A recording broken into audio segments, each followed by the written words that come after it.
Oke, kita bahas ini yuk. Pernah nggak sih kamu ngerasain hal yang aneh?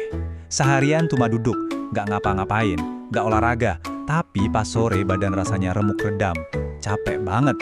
Nah, ini perasaan yang bikin bingung, dan ternyata banyak banget yang ngalamin. Terus kita jadi mikir kan, kenapa sih badan gue perasaan cuma duduk doang? Dan ya justru itu dia masalahnya. Rasa lelah ini beneran ada, dan ada penjelasan ilmiahnya loh. Dan capeknya tuh beda kan. Badan rasanya berat banget, pegelnya aneh, kepala kayak penuh. Dan yang paling nyebelin, pas kita pengen banget rebahan, rasanya tetap nggak seger. Malah kadang bangun tidur pun masih berasa capek. Kalau kamu ngerasain ini, tenang, kamu nggak sendirian. Oke, kita sebut aja ini kelelahan yang aneh. Ini misteri pertama yang bakal kita pecahin bareng-bareng. Ternyata capek itu bukan cuma soal seberapa banyak kamu gerak, tapi soal gimana tubuh kamu dipakai seharian. Jadi akarnya itu ada satu hal yang nggak nyambung.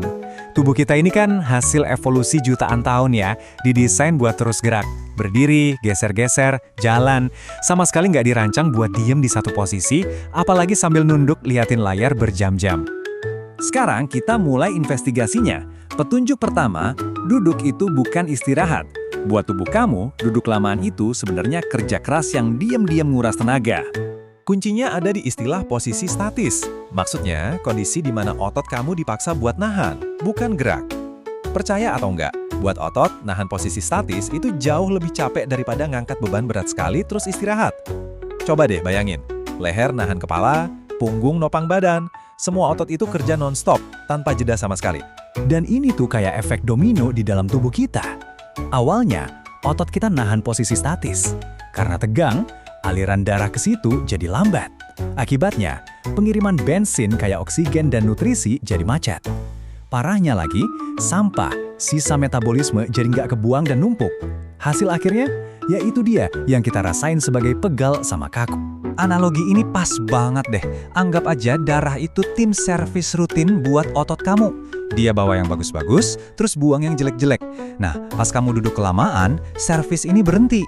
Dan otot kamu mulai protes dalam bentuk pegel dan kaku. Oke, kita kupas lapisan misteri berikutnya. Ini bukan cuma soal otot, tapi juga sistem saraf kita. Walaupun badan kamu diam, otak kamu seringnya kerja keras. Inilah yang bikin ada ketegangan di seluruh tubuh yang nggak kita sadari. Coba deh, perhatiin diri kamu sekarang. Pas lagi fokus kerja, ngejar deadline, atau bahkan cuma scroll media sosial, sistem saraf kamu itu sebenarnya lagi siaga. Tanpa sadar, napas kita jadi pendek, bau keka angkat dikit, rahang mungkin agak ngatup, dan leher jadi tegang. Nah, ini dia intinya.